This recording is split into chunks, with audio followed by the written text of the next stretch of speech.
Assalamualaikum warahmatullahi wabarakatuh. Jumpa lagi dengan saya teman-teman. Di video kali ini saya akan membahas ya teman-teman yang masih pemula atau masih mencari penghasilan tambahan. Jadi saya di sini akan menjelaskan kepada teman-teman gimana sih caranya mempunyai penghasilan tambahan di internet. Jadi di sini teman-teman saya akan mengajari yaitu cara dropship. Dropship di sini yaitu berjualan online di marketplace, baik itu di Shopee, di Bukalapak atau di Tokopedia dengan kita tanpa menyetok barang. Jadi kita berjualan itu hanya mengupload suatu foto atau suatu produk di toko kita tanpa kita memiliki stok atau tanpa kita memiliki barangnya teman-teman. Jadi teman-teman yang masih pemula, simak video ini sampai selesai. Baik teman-teman, langsung saja.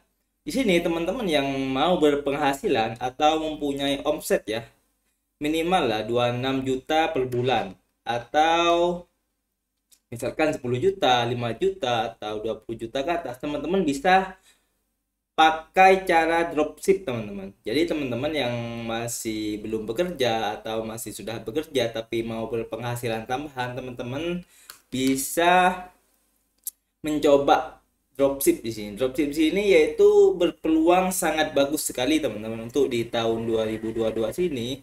Teman-teman bisa berjualan tanpa menyetok barang. Oke, di sini saya di salah satu toko saya yaitu ada omset 26 juta teman-teman. Jadi di sini misalkan teman-teman punya 5 toko aja dengan omset 26 juta, teman-teman bisa sampai 100 juta ya teman-teman. Omsetnya bisa lebih di atas 100 juta.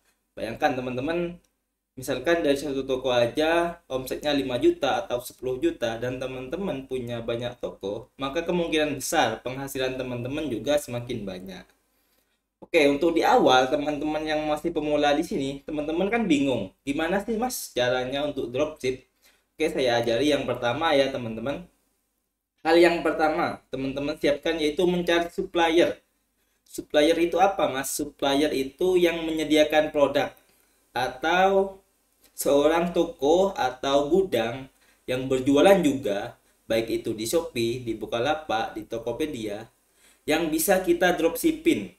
Jadi teman-teman langkah awalnya nanti teman-teman masuk ke misalkan ya ke Tokopedia, teman-teman bisa cari mau jualan apa.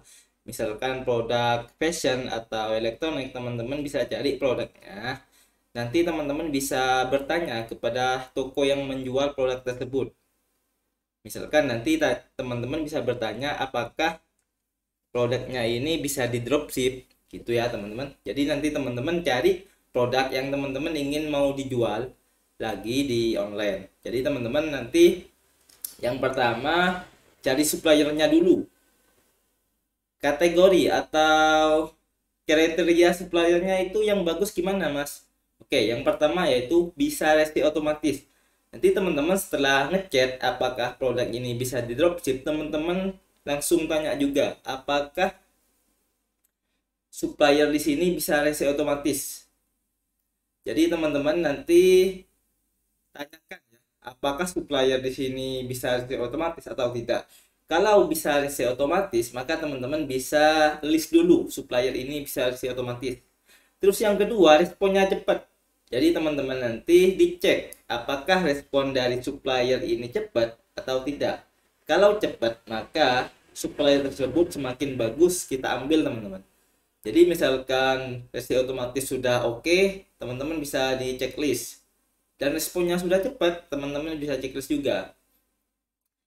Terus yang ketiga, kualitas produknya bagus. Jadi teman-teman nanti masuk ke toko suppliernya, dilihat ya, lihat dulu produk-produknya, apakah review atau rating dari produknya itu bagus-bagus. Kalau bagus-bagus, teman-teman bisa jadikan ini sebagai apa ya, list dulu. Oh, ini suppliernya produknya bagus. Produk bagusnya itu seperti apa Mas? Produknya bagus biasanya ratingnya di atas 4,5 teman-teman. Semakin naik 4,6, 4,7, 4,8 itu semakin bagus teman-teman. Jadi nanti teman-teman chat atau hubungi ke banyak supplier, nanti di list semua ya teman-teman. Misalkan dari resi otomatis, resi respon cepat, terus produknya bagus, di list, dicentang semua. Terus yang terakhir yaitu bisa nerima komplain. Jadi teman-teman nanti setelah tiga ini semuanya oke, teman-teman tanya, apakah misalkan ada produk yang reject atau yang error, salah warna atau salah ukuran, apakah bisa ditukar atau bisa digaransi? Kalau suppliernya itu mengiyakan, maka suppliernya itu bagus teman-teman. Jadi teman-teman nanti di checklist lagi, supplier ini bagus. Oke, setelah supplier ini teman-teman dapat, langkah selanjutnya apa mas? Langkah selanjutnya yaitu teman-teman siapkan produk. Ini senjata buat kita ya teman-teman, buat kita sebagai dropship. Senjata itu alat-alat perangnya. Jadi kita ketika meluncurkan suatu produk di toko kita, maka kita harus siapkan alat-alat perangnya. Kalau kita nggak punya alat-alat perang, maka kita akan langsung kalah teman-teman. Nggak ada penjualan.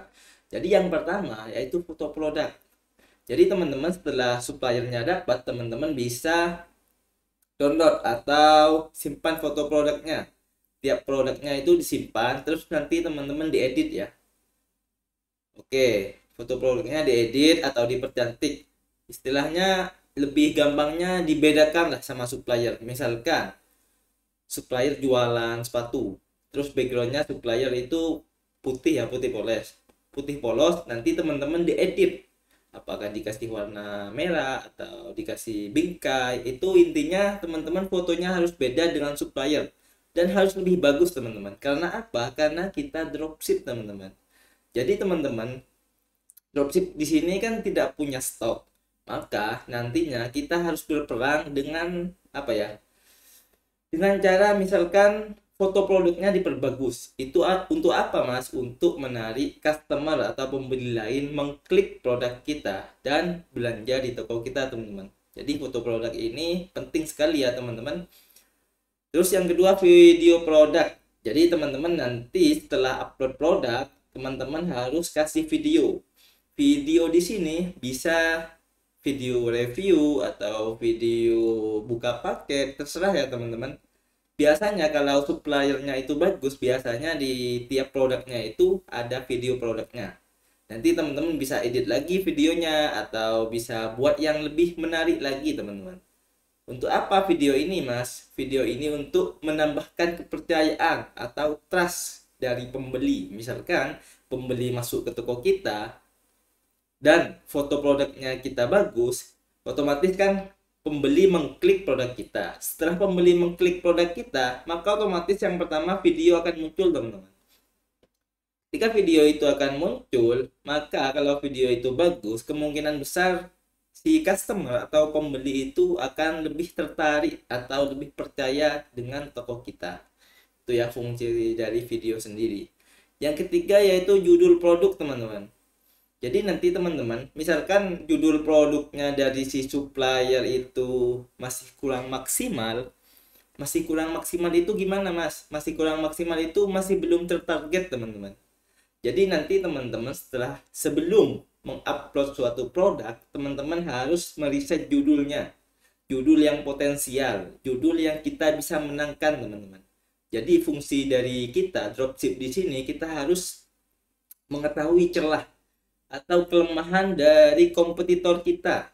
Jadi teman-teman jangan hanya menjiplak atau mengcopy paste dari supplier langsung diupload ke toko teman-teman. Itu gak berstrategi teman-teman. Jadi strategi dalam berdropship di sini teman-teman harus meriset kelemahan atau peluang dari suatu produk tersebut supaya lebih muncul lagi di mata customer.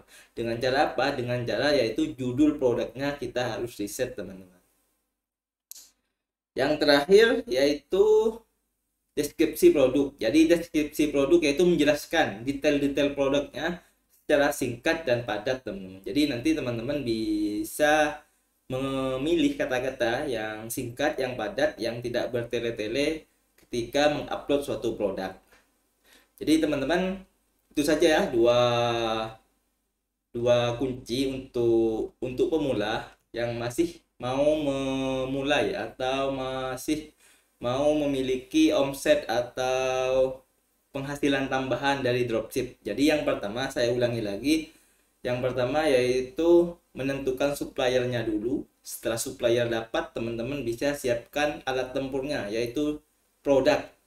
Dengan cara apa? Yaitu dengan foto produk, dengan video produk, judul produk. Oke teman-teman, itu saja video kali ini.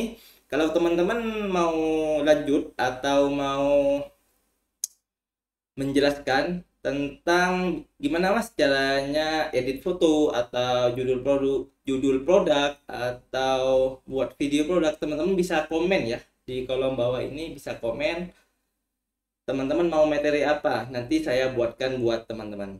Oke, mungkin itu saja teman-teman, kurang lebihnya mohon maaf. Wassalamualaikum warahmatullahi wabarakatuh.